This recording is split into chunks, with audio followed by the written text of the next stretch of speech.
क्या हम कभी एलियन को ढूंढ पाएंगे? इंसान बरसों से एलियन की तलाश कर रहा है। कभी उसकी तलाश के लिए दूरबीन की मदद ली जाती है, तो कभी अंतरिक्ष में दूरबीन और यान भेजकर उसे तलाशा जाता है। बहुत दिनों से धरती से रेडियो तरंगें भी भेजी जा रही हैं ताकि अंतरिक्ष में कोई इंसानों जैसी बस्ती हो तो वो उन्हें सुनकर उनका जवाब दे। मगर अब तक एलियन ने इंसान के किसी भी संदेश का जवाब नहीं दिया है। करीब 100 साल हो चुके जब से हम ब्रह्मांड में अपनी मौजूदगी के संदेश प्रसारित कर रहे हैं। दुनिया की पहली सबसे बड़ी घटना जिसका बड़े पैमाने पर टीवी पर प्रसारण हुआ था, वो 1936 में बर्लिन में हुए ओलंपिक खेल थे। इस दौरान पैदा हुई रेडियो तरंगें अब तक करोड़ों किलोमीटर का सफर तय कर चुकी होंगी। मशहूर सीरियल गेम ऑफ थ्रोन की रेडियो तरंगें अब तक हमारे सबसे करीबी सौरमंडल से भी आगे पहुंच चुकी होंगी। मगर एलियन का जवाब अब तक नहीं आया।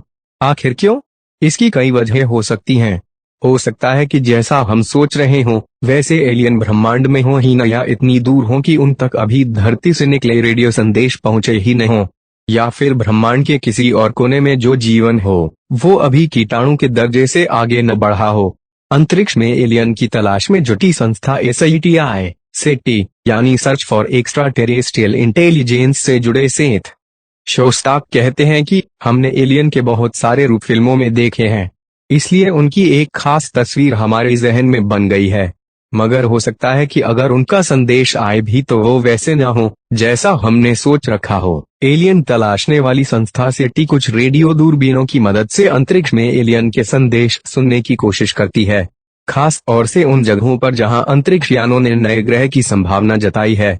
इन ग्रहों पर पानी और हवा होने की उम्मीद है।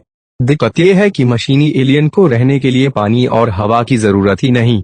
शोस्टाक कहते हैं कि ये मशीनी एलियन ब्रह्मांड में कहीं भी हो सकते हैं। हाँ, इन्हें ऊर्जा की बड़े पैमाने पर जरूरत होगी, इसलिए हमें अंतरिक्ष के उन कोनों में झांकना चाहिए जहां पर ऊर्जा के बड़े स्रोत होने की संभावना हो। शोस्टाक सलाह देते हैं कि इसके लिए SETI को अपनी दूरबीनें धरती पर लगाने की बजाय अंतरिक्ष यानों के साथ अंतरिक्ष में भेजनी चाहिए। अब हर स्पेसक्राफ्ट भेजने वाला देश इसके लिए तैयार होगा, ये कहना जरा मुश्किल है। फिलहाल तो SETI रेडियो दूरबीनों की मदद से ही एलियन की तलाश जारी रखेगा। हाँ, आगे चलकर ये विकल्प तलाशा जा सकता है। दूसरा तरीका ये हो सकता है कि धरती से किसी खास ग्रह या ब्रह्मांड के किसी खास कोने की तरफ रेडियो संदेश भेजे जाएं। हालांकि स्टीफन हॉकिंग जैसे वैज्ञानिक इसका विरोध करते हैं। उन्हें डर है कि इससे धरती के लिए खतरा बढ़ जाएगा, क्योंकि ये भी हो सकता है कि हमसे ताकतवर जीव ब्रह्मांड में कहीं हों और उन्हें हमारे बारे में अब तक पता ना हो, मगर रेडियो संदेश मिलते ही वो हमें तलाशते हुए आ जाएं। ऐसे में मानवता का भविष्य खतरे में पड़ सकता है। धन्यवाद। ऐसी ही देश दुनिया विज्ञान और टेक्निकल बातें जानने के लिए सब्सक्राइब करें चैनल को, बेल आइकॉन दबाकर और लाइक कमेंट शेयर करें।